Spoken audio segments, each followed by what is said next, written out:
Feliz sábado.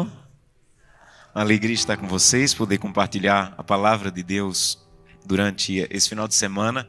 Espero que sejam momentos bem especiais para a nossa vida. Ore por essas mensagens. Eu sempre falo que quando a gente vem à igreja, a gente tem que vir com a consciência de que mais importante é quem vai ouvir do que quem vai falar.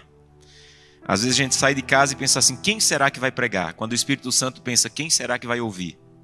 Será que quem vai ouvir vai com desejo de ouvir a palavra de Deus, vai com desejo de permitir que Deus fale ao coração dele?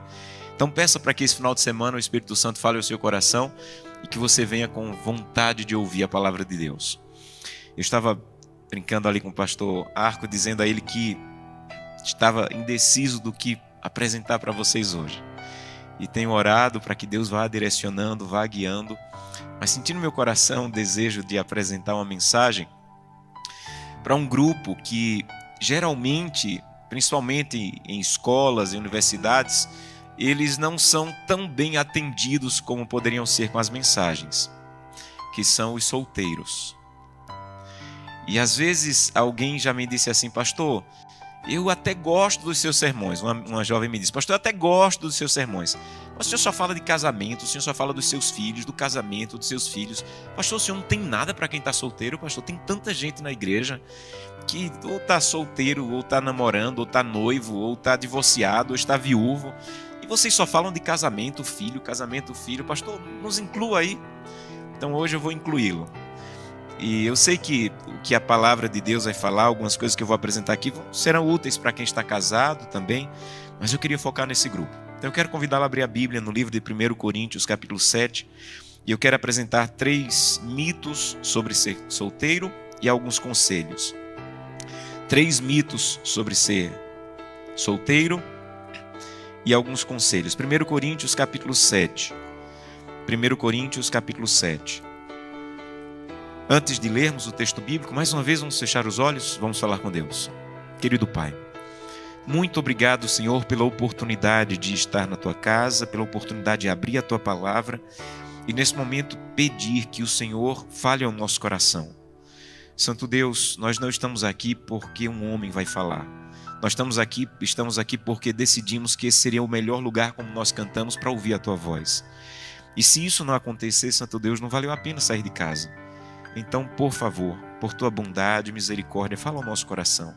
Atende às nossas necessidades e nos ajuda a entender o que o Senhor tem para o nosso coração essa noite. Eu estava te pedindo desde cedo sobre o que falar hoje e eu espero que a maneira como o Senhor dirigiu o meu pensamento e a decisão seja útil para pelo menos uma pessoa que está aqui e que possamos de maneira clara ouvir a Tua voz e sentir a Tua presença. É o que te peço em nome de Jesus. Amém. 1 Coríntios, capítulo 7, verso 7.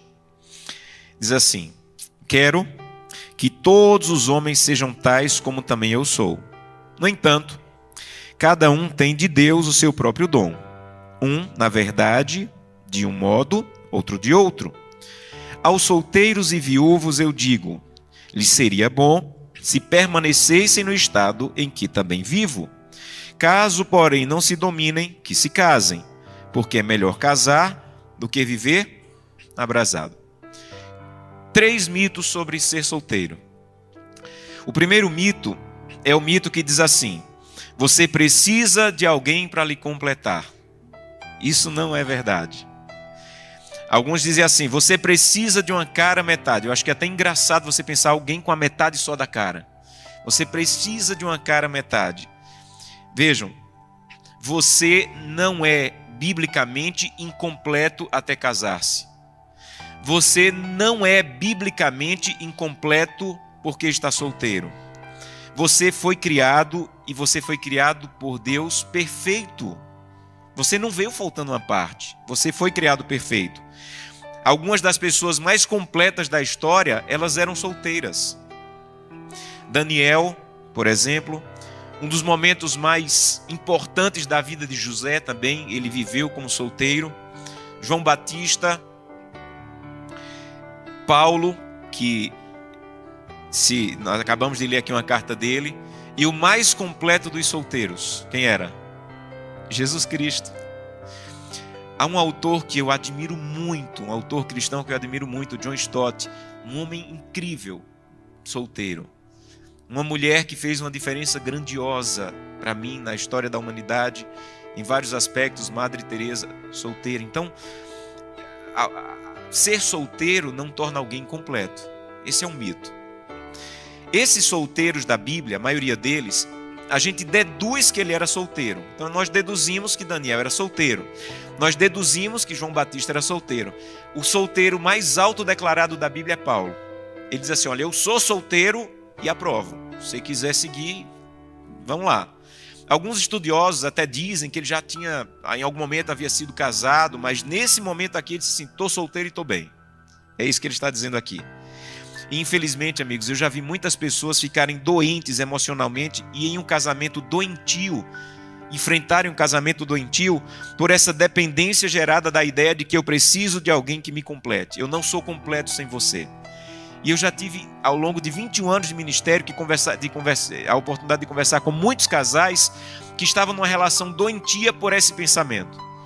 Em algum momento aí eu conversava com a irmã, estava sendo agredida fisicamente, agredida emocionalmente, continuamente traída. E um pastor não pode dizer para uma pessoa, separa, vai embora. O pastor não pode fazer isso. Mas às vezes você diz, meu Deus, eu queria falar. Olha a vida que ela está vivendo. Mas eu fui conduzindo a história, a conversa, para tentar entender por que ela se mantinha naquela relação. E ela falava vez após vez, pastor, ele me completa. Pastor, eu não sou completa sem ele. E aí eu disse, irmã, me perdoa. A senhora não é completa com ele e a senhora não é completa sem ele, porque a senhora não é completa com a senhora mesma. Nunca você vai ser completo com outro enquanto você não for completo com você. Eu sou extremamente tímido e eu louvo a Deus porque aprendi isso rápido. Porque na juventude ali eu pensei, olha, eu acho que não vou encontrar ninguém não.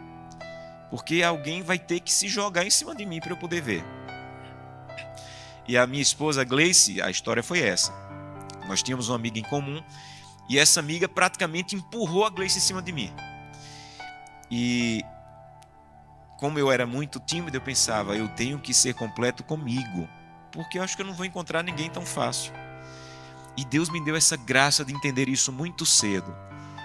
Eu posso um dia casar, mas não é para que alguém me complete. É para que alguém potencialize minha completude. Completude é uma palavra na língua portuguesa que significa a qualidade ou estado de alguém que é completo, ou de alguma coisa que é completa. Então não case para ser completo. Se você casar, case para que alguém potencialize tua completude, porque Deus já te criou completo. Então abandone a ideia que eu preciso de alguém para me completar e abrace a ideia de que quando eu casar, ou se eu casar, vai ser para encontrar alguém que potencialize minha completude. Há uma citação no livro Carta aos Jovens Namorados, de Ellen White, página 17, que ela diz assim, quando você for casar, você deve fazer as seguintes perguntas. Ajudar-me-á essa união na escalada para o céu? Aumentará o meu amor a Deus? Aumentará a minha esfera de utilidade nessa vida? Perceba bem as perguntas. As perguntas são, eu vou subir mais, eu vou crescer mais, eu vou aumentar mais. Então não é eu vou começar, você já é completo. O que um bom casamento pode fazer é potencializar a completude que você tem. Então, primeiro mito, não procure alguém para te completar. Entre num relacionamento completo. Segundo mito, é que a vida de solteiro gira em torno de buscar alguém para encontrar, para namorar ou para casar. Então a vida de solteiro tem que girar em torno disso. E esse segundo mito é fruto do primeiro. Como eu sou incompleto, eu tenho que passar o meu período de solteiro só procurando alguém. E isso também é um mito. Então, eu não preciso passar o período de solteiro girando em torno de encontrar alguém. Aproveite os bons momentos de solteiro. Na minha juventude, na igreja que eu fazia parte, no interior de Pernambuco, nós éramos os 4 cavaleiros solteiros. Sandro, Jurandir, Luciano e eu. Onde tinha congresso jovem naquele estado, podia ter só 10 inscritos, agora tinha 14, porque nós 4 íamos. E a gente viajava de um lugar para o outro, a gente aproveitava. E aqui está uma coisa. Eu vivi tão bem aquele período que eu não precisei trazer para a vida de casado. E tem muito casado que quer trazer coisa da vida de solteiro para a vida de casado e se atrapalha todo. Porque não viveu bem lá. Viveu tão em busca o tempo todo e está encontrando, toda hora está encontrando alguém, que não aproveitou o momento para viajar, para conhecer, para fazer amizade. Tem coisa, e vocês que estão casados precisam entender isso, tem coisa que você tem que deixar na vida de solteiro e não trazer mais para a vida de casado. Você devia ter aproveitado lá e não querer viver aqui. Então você está solteiro, aproveite o período de solteiro. Viva, viaje, conheça pessoas, faça amizade. E não sinta falta quando casar, porque você viveu bem lá. Então a vida do período de solteiro não precisa girar em torno de encontrar alguém. Há outras coisas que você pode aproveitar. Terceiro mito, que a vida de solteiro é uma vida solitária. Veja, pode ser, mas não precisa ser. Então envolva-se. Envolva-se com as pessoas, sirva pessoas. Eu conheço alguns solteiros, gente, que parece que estão guardando todo o amor para a pessoa que um dia vai encontrar. São meio amargos, meio agressivos. Parece que está guardando todo o amor numa caixinha para um dia entregar para alguém. Faça isso, abra essa caixa de amor e já comece a compartilhar agora. Viva de maneira que as pessoas sintam sua falta e sua relevância. Viva de maneira que as pessoas percebam que você tem amor para dar para elas, mesmo que ela não tenha um relacionamento afetivo com você. Então espalhe amor, relacionamentos e amizades. Eu costumo dizer que o bom amante de um dia é o amante de todos os dias. Eu serei um bom amante de alguém um dia se eu aprender a amar as pessoas todos os dias. Então você não precisa fazer com que tudo que você tem de amor esteja guardado para um dia. Espalhe hoje, compartilhe hoje. Sabe o que é que diz Romanos 14:7? Abra sua Bíblia aí. Romanos 14:7. Romanos 14:7. Diz assim: porque nenhum de nós vive para si mesmo, nem morre para si mesmo. Está aqui. Não viva só para você. Como é que você pode viver para que outras pessoas já recebam teu amor? Como é que você pode viver para que outras pessoas já recebam teu carinho, já recebam tua atenção, já recebam tua amizade? E pessoas que não têm talvez nada que te oferecer, mas que podem receber o teu amor. Alguns conselhos. Primeiro conselho para você: não permita que a pressão da tua família, dos teus amigos ou de alguém que você conhece para que você case, tire a tua paz e tua alegria, ao ponto de fazer com que você faça uma má escolha. Ainda mais se você se sente chamado para permanecer solteiro. Você não tem que se casar se você se sentir chamado para ficar solteiro, e você não precisa viver pressionado pela pressão das pessoas, ao ponto de tomar uma má decisão. Então, não coma pressão. Diga: Santo Deus, eu vou, se essa é a tua vontade, me encontrar, mas eu não quero viver na pressão das pessoas. Segundo conselho: aproveite a oportunidade de escolher. Você não faz ideia de quanto casado queria trocar com você. Você não faz ideia de quanta gente casada queria ter a oportunidade de escolher de novo e não tem mais. Eu dou um curso para noivos, infelizmente pela minha correria não consegui, há muito tempo não dou esse curso para noivos, mas eu tenho um curso para noivos que eu dou, e a primeira aula, o título da primeira aula é Aproveite a oportunidade de terminar. Tem noivo que só vai nessa aula, não volta mais. Aproveite a oportunidade de terminar. Gente, isso é uma oportunidade que você não faz ideia do potencial que ela tem. Você não faz ideia do potencial que é você ter a oportunidade de escolher, você ter a oportunidade de terminar, você ter a oportunidade de tomar melhores decisões. Olha o que Paulo diz em 1 Coríntios 7. Vai lá de novo para 1 Coríntios 7. O capítulo dos solteiros. 1 Coríntios 7. Capítulo, verso 28. 1 Coríntios 7, 28. Paulo diz assim, ó. 1 Coríntios 7, 28. Se você casar, você não peca. Se uma virgem casar, também não peca. Ainda assim, tais pessoas sofrerão angústias na carne. E eu queria poupar você disso. Isso, porém, vos digo, irmãos, o tempo se abrevia, o que resta é que não só os casados sejam como se não fossem. Aí ele diz assim, no verso 27, era o 27 que eu queria ler primeiro. Você está casado? Não se separe. Você está livre de mulher? Fica tranquilo, não procure casamento. Olha o que ele diz no verso 38. E assim, quem casa sua filha virgem, faz bem. Quem não casa, faz melhor. Então Paulo está dizendo assim, fica tranquilo, você tem oportunidade, você está livre. Aproveite a oportunidade. Carta aos jovens namorados, página 29, Ellen White diz: é melhor, muito melhor, romper com o noivado antes do casamento do que separar-se depois de casado. Sabe o que ela diz? Testemunhos, lá Adventista, página 43. Ela diz assim, presta bem atenção nisso aqui. Pessoa alguma pode com mais eficácia estragar a felicidade e utilidade de uma mulher e tornar-lhe a vida mais pungente fardo do que seu marido. E ninguém pode fazer a 100ª parte para despedaçar as esperanças e aspirações de um homem e para lhe paralisar as energias e arruinar-lhes a influência do que a esposa. É da hora do enlace matrimonial que muitos homens e mulheres datam o seu êxito ou fracasso nessa vida e suas esperanças de existência futura. Pastor, você está muito negativo. Não estou. Já vou te explicar por que não estou. Eu só estou tentando, talvez, te abrir os olhos e dizer, aproveite a oportunidade de escolher. Porque o plano bíblico é depois que você escolher, siga firme. E Deus vai ajudar você nas dificuldades que você encontrar no casamento. Deus vai te ajudar a renovar. Deus vai te ajudar a recomeçar. Deus vai te ajudar a perdoar. Mas muito disso depende de uma boa escolha. Muito disso depende de você orar, parar e dizer, Santo Deus, me ajuda, eu quero escolher bem. Agora eu vou para o lado positivo, conselho positivo.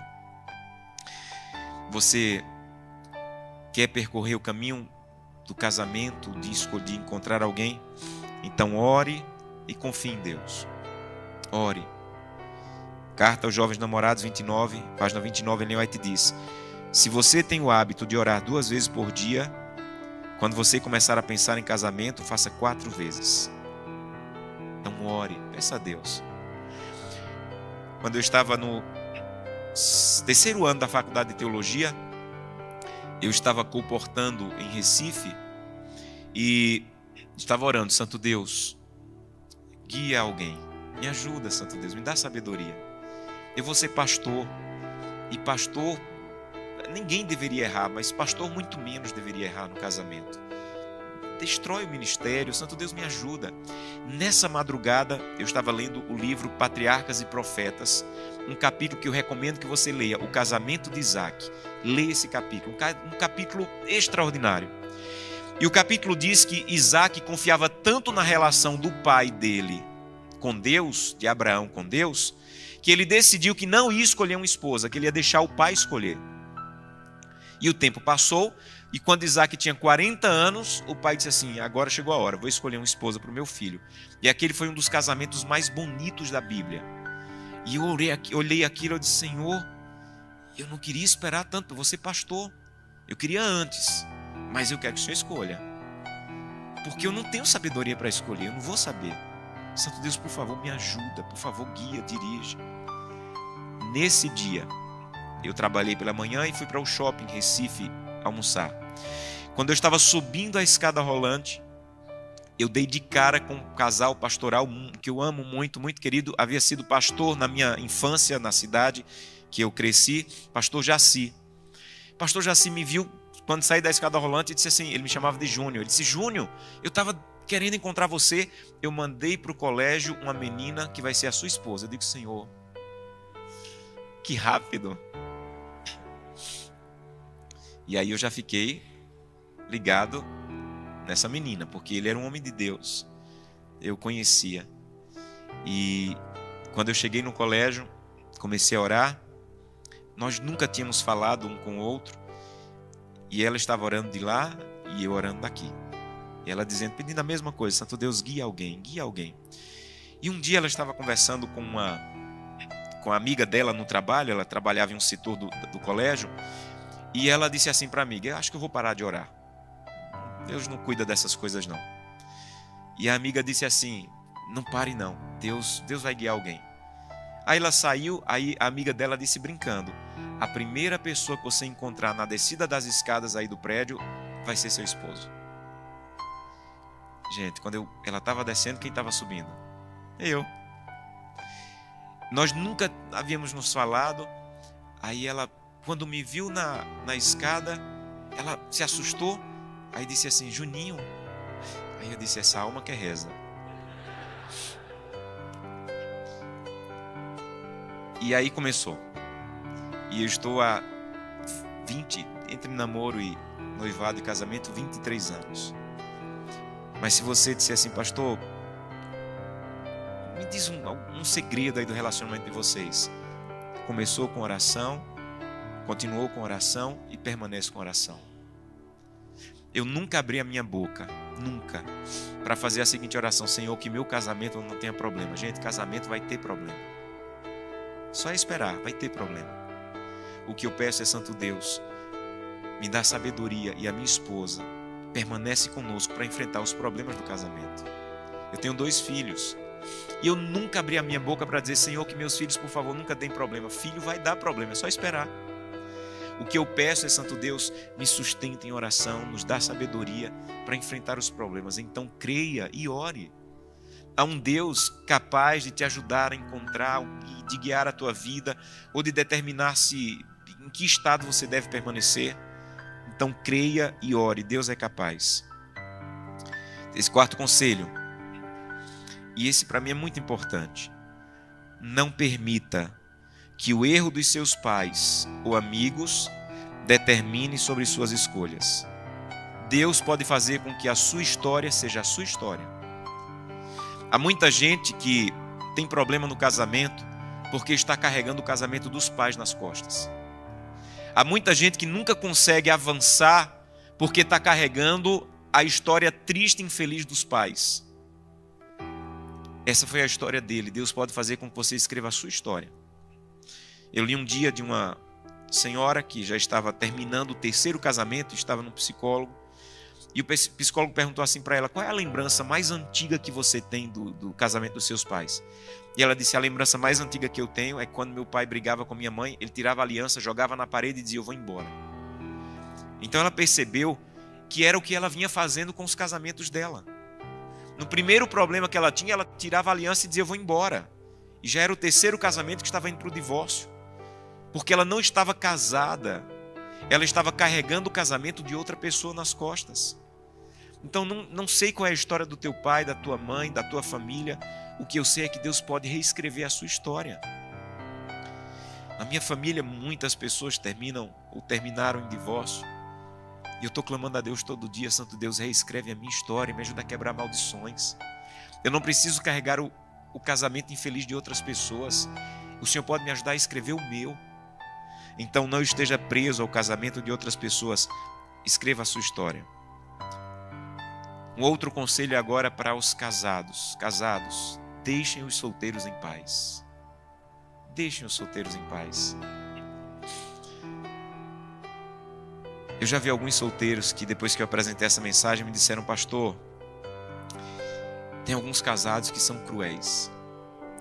E eles expõem a gente sorri, mas sorri de nervoso. E às vezes a gente até está num bom momento para brincar, mas tem dia, pastor, que a gente está tão mal, tão para baixo, que aquela brincadeira só coloca mais lá embaixo. Casados, deixem os solteiros em paz. Se você não pode orar para ajudá-los e aconselhar, então não exponha para envergonhar. Porque você não faz ideia de que momento aquela pessoa está, de como ela acordou naquele dia, de como o coração dela está naquele dia. Então tenha cuidado com as palavras. O último conselho, e nesse eu finalizo, mas com esse eu queria gastar alguns minutos com vocês, porque para mim é o mais importante de todos. Eu já ouvi algumas pessoas dizendo assim: pastor, eu quero encontrar uma mulher de Deus. Você quer encontrar uma mulher de Deus? então seja um homem de Deus. Já ouvi alguns meninos dizendo assim: pastor, eu estou esperando uma mulher de Deus. E eu penso, né, Senhor, não faz essa maldade com a menina de Deus. Não manda para esse nó cego uma mulher de Deus. Você quer encontrar uma mulher de Deus? Você quer encontrar um rapaz de Deus? Seja uma mulher de Deus, seja um homem de Deus. Eu posso errar daqui para frente, mas até agora eu ainda não errei. Sempre que eu encontro alguém, sempre que no casamento está destruído, e é uma pessoa íntegra, uma pessoa que busca a Deus, e o casamento está mal, sempre que eu estou conversando, eu pergunto assim: Deus não te avisou de nenhuma maneira sobre esse casamento? Nunca deu errado. Sempre a pessoa diz: pastor, me avisou, meu pai me avisou, pastor, minha mãe me avisou, pastor, meu pastor me avisou, meus amigos me avisaram. Eu nunca errei. Eu nunca encontrei alguém que realmente busca a Deus, anda com Deus e está num casamento que foi conturbado, para dizer: pastor, eu entrei nas cegas, Deus não me avisou de nada, eu orei, mas Deus me deixou nas cegas. Sempre a resposta é: pastor, Deus me avisou. Então você quer uma mulher de Deus, seja um homem de Deus. Se quer um homem de Deus, seja uma mulher de Deus. Vejam, outro dia eu estava num congresso para jovens e um casal de noivos foi contar o testemunho deles. Eles se conheciam já há um tempo, estavam namorando há um tempo, e ele fez um concurso, passou na primeira fase, era um concurso que ele iria ganhar muito, e a segunda fase era no sábado. E ele decidiu não fazer a segunda fase e perder a prova. Tentou na justiça, não conseguiu. A família dela caiu em cima, dizendo: acaba esse noivado. Esse homem não tem futuro. Ele abriu mão do emprego desse por causa de um sábado. E ela disse assim para a família: agora é que eu caso. Porque se ele é fiel ao Deus dele, ele vai ser fiel a mim. Se ele não é fiel ao Deus dele, vocês acham que ele seria fiel a mim? Então ela disse assim: agora pode marcar a data do casamento, porque agora eu vou casar com ele. Porque se ele é fiel, então entende bem uma coisa, presta bem atenção nisso. Guarda do sábado não é só guarda de sábado. Guarda de sábado é uma confirmação de fidelidade na sua relação com Deus. Se você rompe com a guarda do sábado, você não está rompendo só com um dia. Você está rompendo com a relação com alguém que é grandioso. Então você está dizendo: ele é grandioso, ele pediu a guarda do sábado, mas eu me acho maior. Eu acho que eu posso ser superior a ele. Eu acho que eu posso tomar minhas decisões diferentes em relação à fidelidade a Deus. Entenda bem uma coisa: você não vai ter relações de fidelidade menores com pessoas se você romper com relações de fidelidade maiores com seu Deus. Então, uma pessoa que ela diz assim: olha, eu recebo o meu salário e eu vou gastar todo comigo. Eu sei que biblicamente eu deveria devolver dízimos e ofertas, mas eu não quero fazer isso. Eu sei que eu deveria guardar o sábado, mas eu não quero fazer isso. Eu sei que eu deveria cuidar melhor do meu corpo, mas eu não quero fazer isso. Você está rompendo a relação de fidelidade com Deus.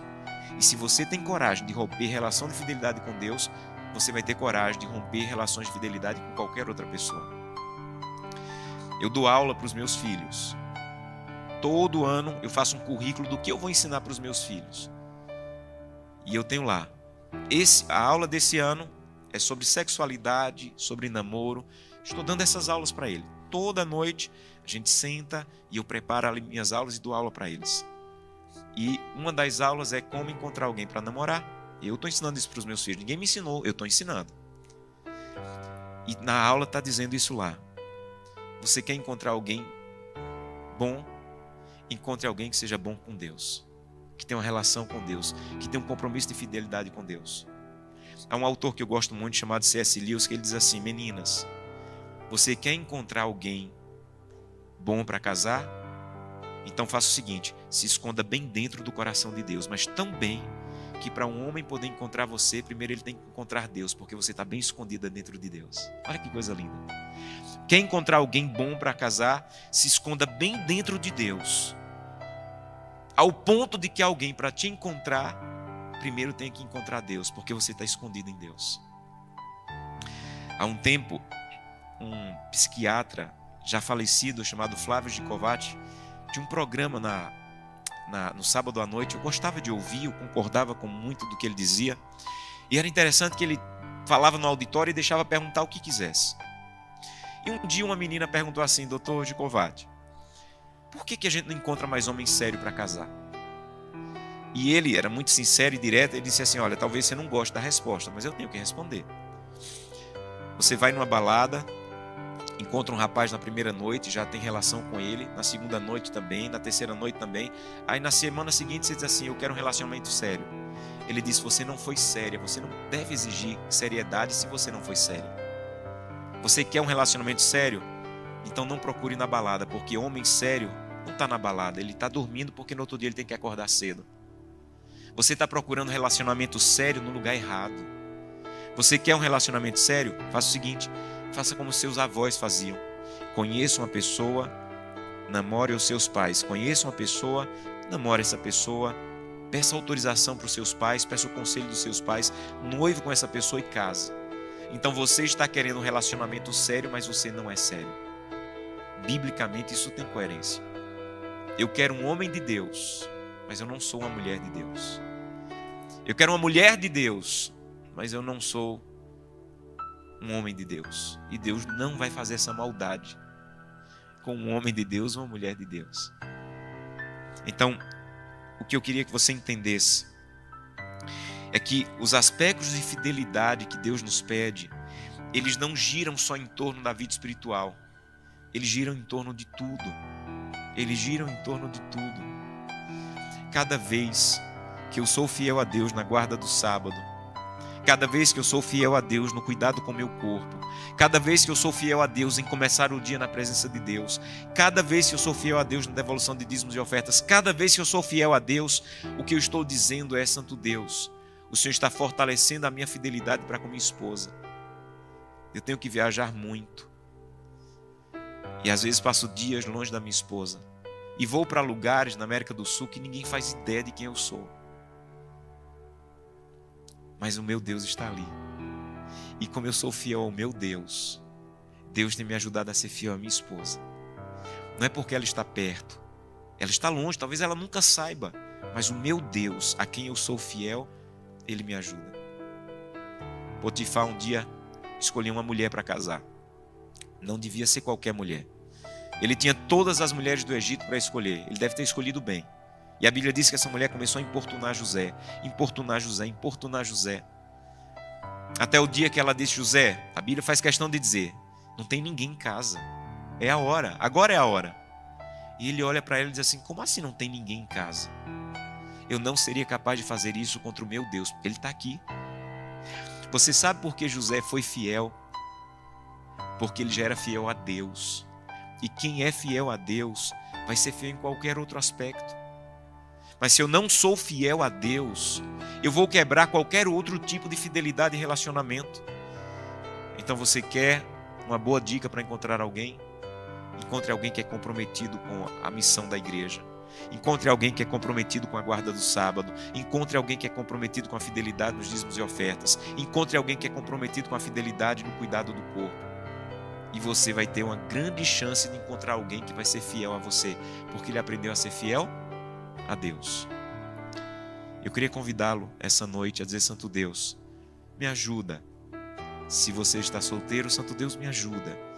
Primeiro a entender, eu já sou completo, mas eu queria alguém que potencializasse minha completude. Me ajuda, Santo Deus, eu dependo do Senhor. Eu não tenho sabedoria para escolher sozinho, então eu quero fazer como Isaac. Eu quero confiar que o meu Pai, que é mais sábio do que eu, pode me ajudar. Meu Pai do céu, que é mais sábio do que eu, pode me ajudar. E eu quero convidá-lo a dizer: Santo Deus, me ajuda a ser fiel ao Senhor, para que eu tenha força, capacidade e sabedoria de ser fiel com as pessoas que eu me relaciono. Quantos querem pedir isso a Deus essa noite? Deus seja louvado. Feche seus olhos e vamos falar com Deus. Querido Pai, muito obrigado pela oportunidade de falar com esse grupo. Imagino que alguns aqui estão ainda, talvez, procurando alguém ou terminaram um relacionamento. Que essa noite eles tenham entendido o que a Bíblia, as orientações do Espírito de Profecia nos falam. E que nós possamos ter a confiança de que temos um Deus que se interessa por todos os assuntos. Aquilo que nos incomoda não passa despercebido para Deus. Aquilo que nós almejamos não passa despercebido da providência de Deus. Então, se alguém aqui, Santo Deus, está em busca de um relacionamento, eu te peço, dá sabedoria para essa pessoa para dizer: eu quero me esconder em Deus. Mas eu quero me esconder tanto em fidelidade e compromisso a Deus, que eu vou encontrar alguém que também me busque em Deus. Aqueles que já estão casados, Santo Deus, e talvez não estejam num bom momento, ajuda-os, dá sabedoria para que eles te busquem. O Deus que pode restaurar, o Deus que pode trazer vida nova a relacionamentos destruídos. Que possamos sentir a tua presença dizendo: meu filho, eu vou acompanhar você nessa escolha e vou te ajudar. É o que te pedimos em nome de Jesus. Amém.